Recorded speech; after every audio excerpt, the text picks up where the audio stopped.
Hello दोस्तों, कैसे हैं आप सभी। मैं हूं डॉक्टर आसिफ और आप हैं अपने चैनल फार्मिडी बाई डॉक्टर आसिफ पे, जहां आपको फार्मा रिगार्डिंग सारे अपडेट्स मिलते हैं। तो आज हम बात करेंगे फार्मेसी से रिलेटेड, एक ओवरव्यू लेंगे कि क्या है फार्मेसी। ठीक है, इसके पहले भी हमने कुछ वीडियो में बात की थी कि फार्मेसी के बारे में कैसे आपको पता चलेगा, कैसे आपको एडमिशन मिलेगा, क्या इसके क्राइटेरिया होते हैं।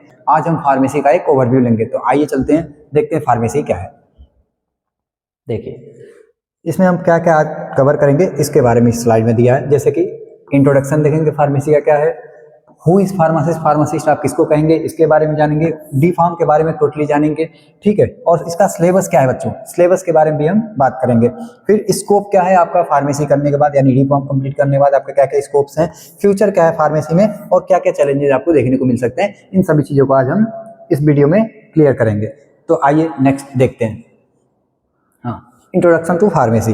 फार्मेसी क्या है इसके बारे में आज देखते हैं। तो देखिए, pharmacy is the science and technique of preparing. Pharmacy is science and technique of preparing का मतलब हो गया कि एक प्रकार का टेक्निक है, आर्ट है, जिसके बारे में हम क्या सीखते हैं कि प्रिपेयर कैसे करेंगे, डिस्पेंस कैसे करेंगे, और क्या रिव्यू कैसे करेंगे किसी भी मेडिकल प्रोडक्ट को, यानी कि क्लिनिकल सर्विस को कैसे आप डिजाइन करेंगे, इसके बारे में। It is a clinical part of health care system, यानी ensure the safe and effective pharmaceutical drug, यानी फार्मास्यूटिकल ड्रग्स, यानी किसी भी मेडिसिन के बारे में हम कैसे उसको सेफली तरीके से यूज कर सकते हैं, इन सभी चीजों के बारे में हम डील करते हैं। उसको क्या कहते हैं, फार्मेसी। और ये देखिए, ये इंपॉर्टेंट लाइन है कि pharmacist is a bridge between doctors and patient, यानी कि डॉक्टर और पेशेंट के बीच में क्या होता है, ये एक ओवरब्रिज की तरह का काम करता है। सपोज करिए, अगर आप बीमार पड़ते हैं, बीमार पड़ने के बाद आप कहाँ जाते हैं, सबसे पहले डॉक्टर के पास जाते हैं। तो डॉक्टर आपको सिर्फ और सिर्फ क्या करती है, डायग्नोसिस करता है। डायग्नोसिस के अकॉर्डिंग आपके एक पर्चे पे बना के, यानी कि प्रिस्क्रिप्शन पे आपको सारी दवाइयों के बारे में लिख के और क्या करता है, आपको दे देता है। फिर वो पर्चा आपको लेके कहाँ जाना होता है, मेडिकल स्टोर पे। तो मेडिकल स्टोर वाला आपको दवाई देता है। तो सिर्फ और सिर्फ डायग्नोसिस से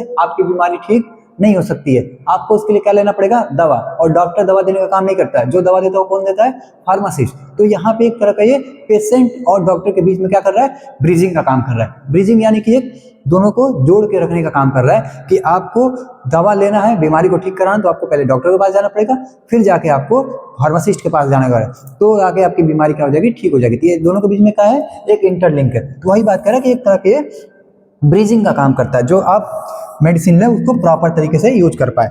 it is play a vital role in patient care, ensuring the safe and effective use of drug. वही वाली बात जो मैंने आपको बताई कि क्या करता है, आपको सेफ और इफेक्टिव यूज कर पाए किसी भी दवा को, उसके बारे में क्या करता है, आपको पूरी की पूरी डिटेल में नॉलेज देता है।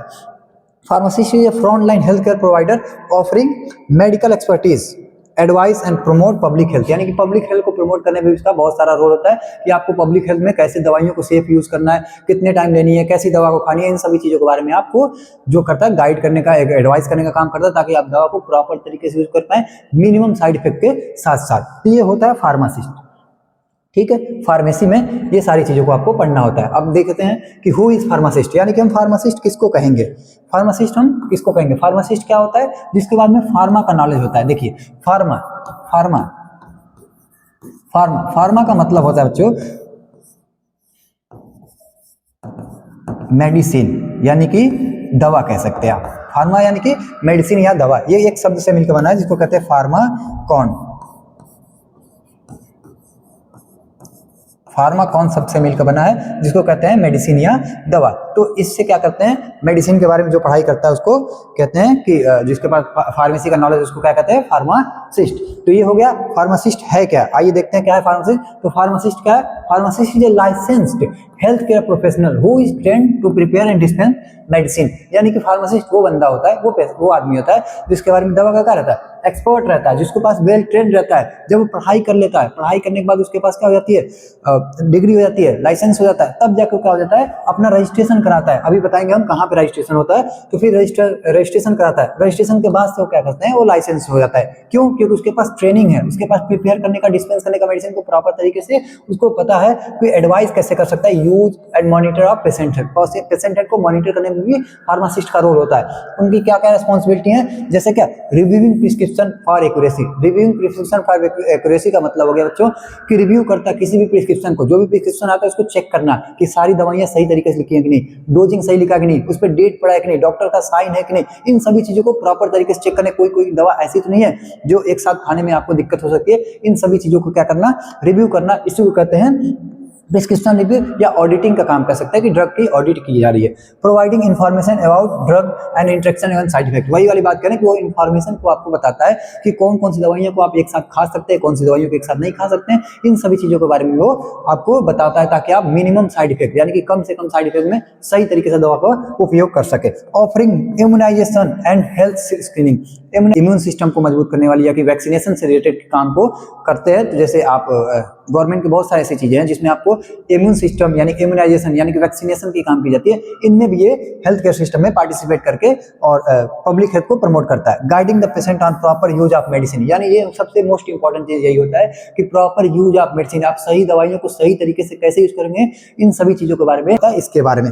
नेक्स्ट जो है वो है क्लिनिकल फार्मासिस्ट। तो क्लिनिकल फार्मासिस्ट कुछ नहीं, एक प्रकार का फार्मासिस्ट ही होता है, लेकिन इनको क्लिनिकल बेसिस में नॉलेज ज्यादा होता है। सपोज करिए आप किसी गवर्नमेंट अस्पताल में जाते हैं, किसी अच्छे मेडिकल कॉलेजेस में आप जाते हैं, जैसे एम्स हो गया, बाकी सभी मेदांता हो गया, ऐसे जैसे अगर हॉस्पिटल्स में आप जाते हैं तो वहाँ पे आप देखते हैं कि डॉक्टर की टीम जाती है, वार्ड राउंड होता है। वार्ड राउंड में क्या, यहाँ पे आपके फार्मासिस्ट लोग भी जाते हैं, उनकी भी ड्यूटी लगती है वार्ड के अंदर। इन पेशेंट और आउट पेशेंट, इन पेशेंट यानी कि इन पेशेंट डिपार्टमेंट जो पेशेंट भर्ती होते हैं, आउट पेशेंट यानी कि जो आते हैं और दवा करा कर चले जाते हैं। तो ऐसी जगह पर फार्मासिस्ट का ड्यूटी लगाता है। आपको पता होगा कि डॉक्टर के पास बहुत सारा वर्कलोड होता है, ठीक है, तो डॉक्टर हर एक पेशेंट का पूरा प्रिस्क्रिप्शन अच्छे तरीके से चेक करना, डायग्नोसिस करना, ये सभी चीजों बहुत कॉम्प्लेक्स चीज होगी, वो ज्यादा पेशेंट एक दिन में नहीं डील कर पाएगा। तो साथ साथ में उनके कौन रहते हैं, फार्मासिस्ट होते हैं। तो जो इन सभी चीजों को चेक करते हैं, ऑडिटिंग करते हैं, जो अभी हमने आपको बताया कि प्रिस्क्रिप्शन को ऑडिट करना, डोज को चेक करना, एक्यूरेसी को चेक करना, ड्रग के इंटरेक्शन को चेक करना, साइड इफेक्ट को चेक करना, हाँ, और कब पेशेंट को आईवी से ओरल पे शिफ्ट करना है, ओरल से आईवी पे शिफ्ट करना है, इन सभी चीजों की मतलब जो देख रेख करता है। और जो क्लिनिकल के अंदर उसकी जिसकी पोस्टिंग होती है,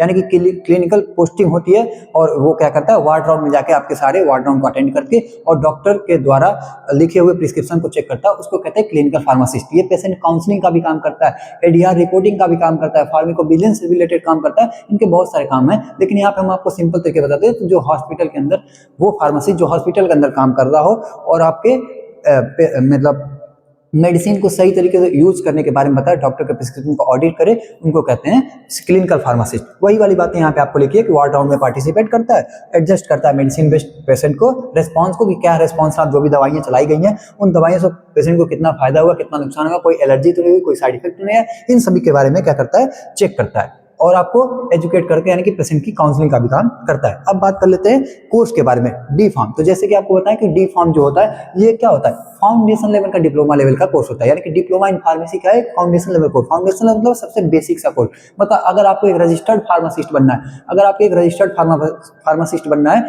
तो आपको अगर सबसे मिनिमम रिक्वायरमेंट है रजिस्टर्ड फार्मासिस्ट होने के लिए, तो क्या है, डिप्लोमा इन फार्मेसी। इसके साथ साथ हम आपको एज की बात बता दें, तो एज का जो है मिनिमम, अगर एज की बात कर लें, मिनिमम एज तो होता है 18 साल, ठीक है, 18 ईयर्स। लेकिन मैक्सिमम की बात कर ले, मैक्सिमम एज अगर आपको डिप्लोमा करना है या कोई भी फार्मेसी का कोर्स करना है, तो उसका no limit, no age limit, उसका कोई एज नहीं है। मतलब आप किसी भी एज में डिप्लोमा को कर सकते हैं। ये एज की बात कर लिए, ये बता दिया हम आपको कि फाउंडेशन लेवल का कोर्स है कि अगर आप रजिस्टर्ड फार्मासिस्ट बनना चाहते हैं तो आपको ये फार्मेसी लेवल का सबसे मिनिमम लेवल का कोर्स होता है। डी फार्म या डिप्लोमा इन फार्मेसी, ये क्या होता है, 2 साल का कोर्स होता है, ठीक है, 2 साल का कोर्स होता है जिसमें डिप्लोमा कोर्स को कहते हैं। फॉलोड बाई 3 मंथ इंटर्नशिप, यानी कि इसमें आपको 2 साल पढ़ाई करनी होती है और 3 महीने क्या करनी होती है, ट्रेनिंग करनी होती है। अभी हमने बताया कि ड्यूरेशन क्या होती है कि 2 साल प्लस इंटर्नशिप। इंटर्नशिप कितने दिन, तो 3 महीने। एलिजिबिलिटी क्या है, यानी कि 12th पास अगर आपको होना चाहिए, आपका क्या है, पहला रिक्वायरमेंट है, ठीक है। वो भी किससे, तो फिजिक्स केमिस्ट्री बायो या फिजिक्स केमिस्ट्री मैथ, दोनों से आप कर सकते हैं। इसके साथ साथ मैं आपको बता दूं कि सिर्फ और सिर्फ 12th से ही आपका एडमिशन नहीं होता है, उसके साथ साथ आपको एंट्रेंस लेवल की एग्जाम भी देना पड़ता है, जिसके बारे में ऑलरेडी हमने बात कर लिया है कि अगर यूपी के अंदर आप स्टेट एग्जाम की बात करें तो जेकअप यानी कि पॉलिटेक्निक एग्जाम आपको देना होता है। इसके लिए हमने एक सेपरेट वीडियो बनाया है, आप उस वीडियो को जाकर देख सकते हैं कि जेकअप क्या होता है, इसमें काउंसलिंग कैसे होती है, प्रोसेस क्या होता है, डी फार्म एडमिशन के लिए सारी चीजें उस पर आपको बताया जा चुका है। तो आप इस वीडियो को एक बार जरूर देखें, ठीक है। तो यहाँ पे हम डिटेल में बात नहीं करेंगे कि आपको जेकअप के बारे में, उसके लिए आप उस वीडियो को आप प्रेफर कर सकते हैं। तो 2 बातें हम आपको बता दे रहे हैं कि यहाँ पे आपको एक तो 12th पास होना चाहिए, दूसरा आपको जेकअप क्वालिफाई होना चाहिए। ऑब्जेक्टिव क्या है, ताकि पेशेंट को बेसिक्स फार्मेसी के बारे में पता चले कि कैसे दवाइयों को बनाते हैं, कैसे दवाइयों को डिस्पेंस करते हैं, इन सभी चीजों से रिलेटेड उनको बेसिक नॉलेज हो सके, इसके बारे में हम क्या करते हैं, इसमें जानते हैं। तो ये हो गया डिप्लोमा का एक ओवरव्यू, ठीक है। अब बात कर लेते हैं सिलेबस से रिलेटेड। ये मोस्ट इंपॉर्टेंट हो गया कि आपको अगर डिप्लोमा में अगर आप एडमिशन ले लिया, यानी काउंसलिंग करा लिए, आप जेकब के थ्रू अपनी काउंसलिंग करा ली, आपको जो कॉलेज मिल गया, आप चले जा रहे हैं, तो उसमें सिलेबस क्या होता है, सिलेबस के बारे में हम बात कर लेते हैं। तो पहले हमने बताया कि ये जो कितने साल का कोर्स होता है, 2 इयर्स का कोर्स होता है, यानी कि आपको फर्स्ट ईयर पढ़ना होता है और फिर सेकेंड ईयर पढ़ना होता है। ठीक है, तो अभी यहीं पे उससे बातें हम करेंगे कि कौन कौन से सब्जेक्ट है। तो एक देखिए, फर्स्ट ईयर में कौन कौन से सब्जेक्ट हैं, फार्मास्यूटिक्स, दूसरा क्या है फार्मास्यूटिकल केमिस्ट्री, तीसरा क्या है फार्माकोग्नोसी, चौथा ह्यूमन एनाटॉमी एंड फिजियोलॉजी, और पांचवा क्या है सोशल फार्मेसी।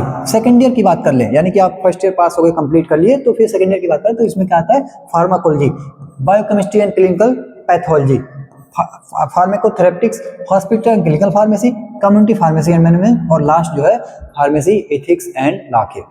ठीक है, तो ये आपके सब्जेक्ट हो गए। किस सब्जेक्ट में क्या पढ़ते हैं, कैसे पढ़ते हैं, इन सभी चीजों के बारे में हम नेक्स्ट वीडियो में बात करेंगे कि कौन सा सब्जेक्ट में कितने मार्क्स के क्वेश्चन आते हैं, कितना आपका मैक्सिमम मार्क्स होता है, कितनी आपकी पासिंग मार्क्स होती है, कौन से सब्जेक्ट में क्या पढ़ाया जाता है, इन सभी चीजों के बारे में हम एक नेक्स्ट वीडियो बनाएंगे। उसमें आपको डिटेल में बताएंगे कि कैसे कैसे पास होना होता है, कैसे कैसे इसमें नंबरिंग की जाती है, कितने कितने नंबर आपको चाहिए पास होने के लिए। तो इनके बारे में हम डिटेल में नेक्स्ट वीडियो में बात करेंगे। ठीक है, जाकर आपको इंटर्नशिप करनी होती है, यानी कि ट्रेनिंग करनी होती है। कितने महीने, 3 महीने। आप ये कह सकते हैं कि ये 3 मंथ्स की ट्रेनिंग है, 3 मंथ की ट्रेनिंग है, या तो आप कह सकते हैं 500 आवर्स आपको ट्रेनिंग करनी होती है। जब ये 2 चीज कंप्लीट हो जाता है तब जाके आप रजिस्ट्रेशन कराने के लिए मतलब एलिजिबल होते हैं। ये 2 चीज कंपलसरी है, याद रखें कि जो 3 महीने की ट्रेनिंग है ये आपके लिए कंपलसरी है। डिप्लोमा वाले के लिए क्या है, कंपलसरी है। बी फॉर्म के ऑप्शनल हो सकते हैं, ऐसे हम ये नहीं कह रहे कि ऑप्शनल ही होता है, ऑप्शनल हो सकते हैं। क्यों?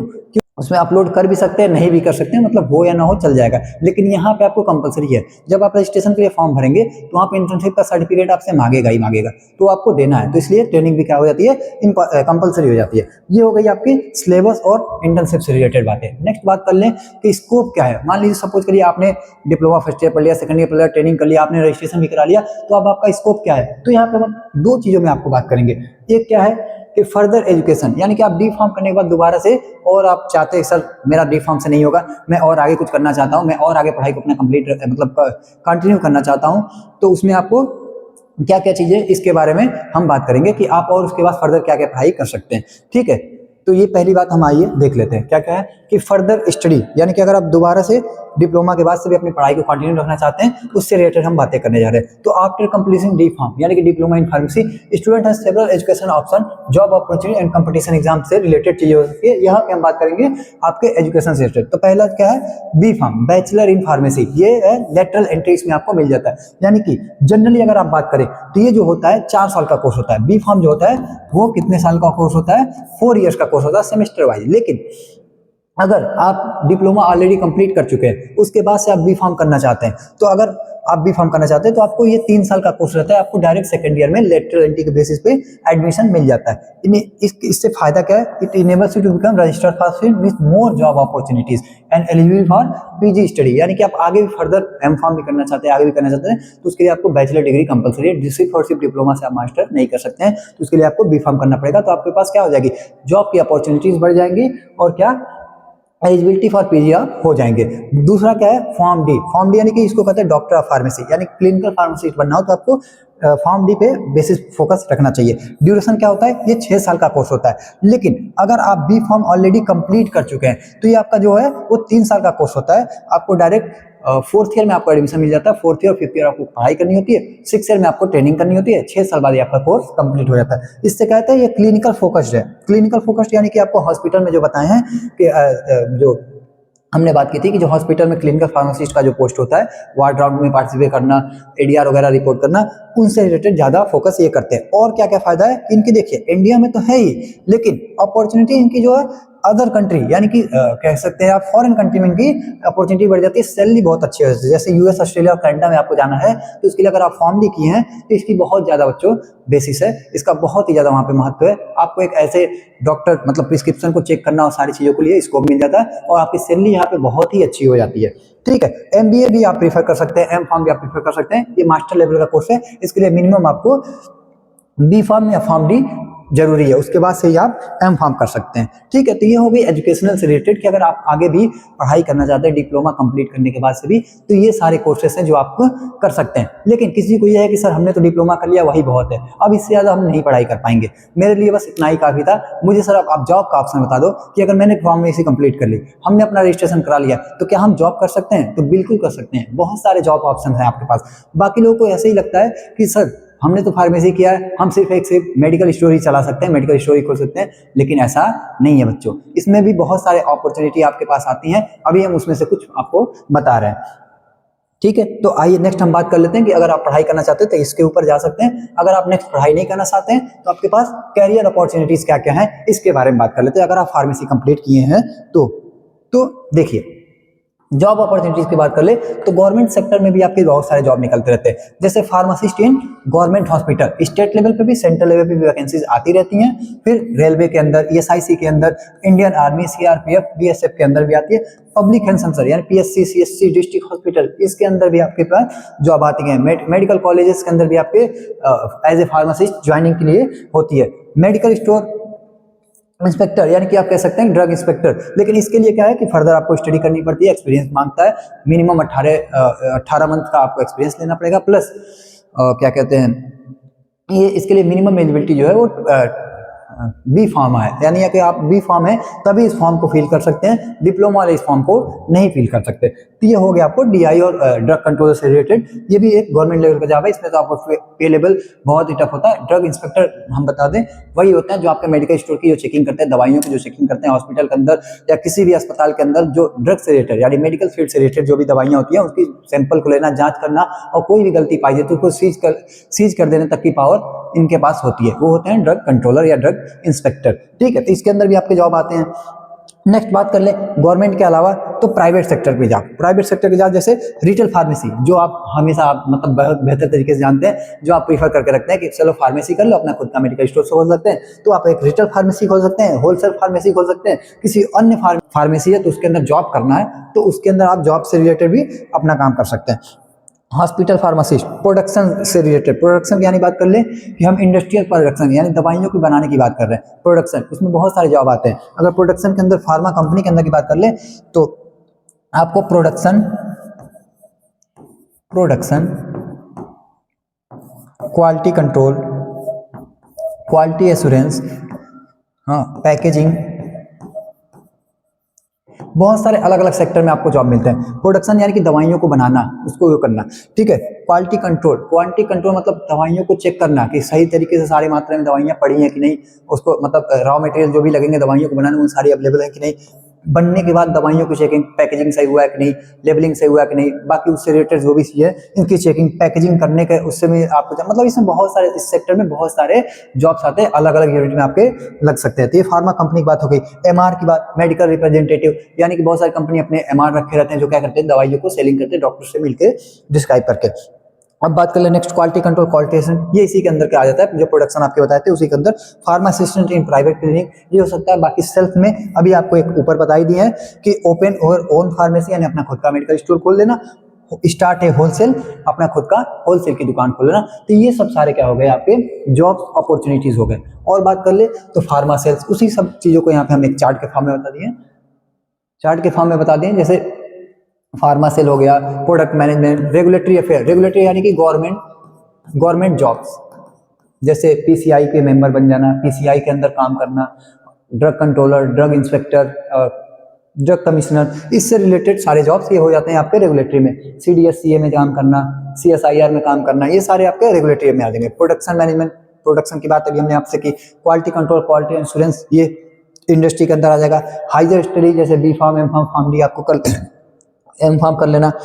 ठीक है, अपॉर्चुनिटीज अब्रॉड, हमने बताया था कि डिप्लोमा के लिए अपॉर्चुनिटी अब्रॉड जाने के लिए नहीं होती है, इसके लिए आपको मिनिमम B फार्म आपका होना चाहिए, यानी कि बैचलर डिग्री आपके पास होना चाहिए, या तो ऊपर अगर मास्टर डिग्री है तो और बेहतर है, MBA है तो आपके पास और बेहतर है। ये चीज़ आप अब्रॉड जाने के लिए कर सकते हैं। बाकी अगर फॉर्म डी की बात करें तो क्लिनिकल बेसिस में सबसे बेस्ट आता है। नेक्स्ट बात कर ले बैंकिंग वगैरह के अंदर भी आते हैं। मेडिकल ट्रांसक्रिप्शन यानी मेडिकल कोडिंग, मेडिकल राइटिंग, इसमें भी आपके जॉब निकलते हैं। फार्मेको विजिलेंस, ये सारे के सारे जॉब है। मटेरियो विजिलेंस, ये सारे के सारे आपके क्या है, जॉब्स हैं। इसके अंदर भी आप क्या कर सकते हैं, जॉब कर सकते हैं। Research and development, research and development यानी कि R&D, R&D सेक्शन में आपका बहुत ही अच्छा सैलरी होता है। ये इंडस्ट्री के अंदर होता है, मतलब न्यू न्यू दवाइयों को ट्रायल करना, न्यू दवाइयों को रिसर्च करना, ये सारे के सारे रिसर्च एंड डेवलपमेंट में आते हैं। क्लिनिकल ट्रायल्स, इसके अंदर भी आपके जॉब्स आते हैं। क्लिनिकल ट्रायल मतलब जो भी दवाइयों को हम मार्केट में लाना चाहते हैं तो उसके अप्रूवल लेंगे, उसके ऊपर ट्रायल किया जाता है। मतलब कुछ पेशेंट के ऊपर लेकर उसको ट्रायल कर लेते हैं, अगर वो दवा अप्रूव हो जाती है, मतलब पास हो जाती है, क्लिनिकल ट्रायल्स में पास हो जाती है, तब उसको मार्केट में क्या किया जाता है, निकाला जाता है। फिर जाकर उसको क्या होती है, दवाइयों को अप्रूवल मिलता है, तब जाकर मार्केट में आपकी दवाइयाँ लॉन्च होती हैं। और क्या हो गया, कम्युनिटी एंड हॉस्पिटल फार्मासिस्ट, यानी कि आप CSC पे काम करना, PSC पे काम करना, कम्युनिटी में काम करना, अपना खुद का मेडिकल स्टोर खोलना, ये जो यहाँ पे बातें हम आपको लिखे थे बच्चों, वही सारे बात यहाँ पे चार्ट के फॉर्म में दिया है, ये सारे के सारे वही हैं। और यहाँ पे अब नेक्स्ट बात कर लें तो ठीक है, तो ये हो गया कंपटीशन से रिलेटेड बातें। ठीक है, तो आप देख सकते हैं इसमें, और तो कुछ नहीं है। Okay, thank you.